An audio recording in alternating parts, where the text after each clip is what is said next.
تو یہ تاریخیں کے اندر پڑے ہوئے کہ ان کا روشنی کے اندر آنے کا کوئی ارادہ نہیں.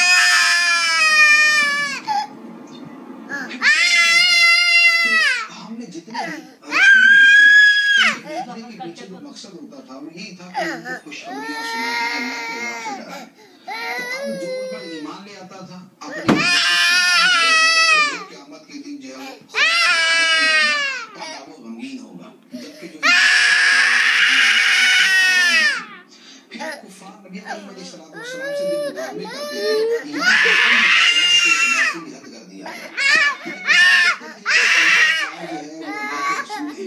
تو پھر آپ جو ہے وہ تاکہ ہم جو ہے مستقبل کی پریشانیوں سے بچ جائیں. تو نبی کریم صلی اللہ علیہ وسلم کو اللہ تعالیٰ نے فرمایا کہ آپ میں تمہارے سامنے میرے پاس اللہ کے خزانے ہیں. یعنی میں تمہارے درمیان خزانے ہیں اور میں تمہارے درمیان بانٹوں گا. تو اس لیے تم اسی مطالبہ کرو کہ آپ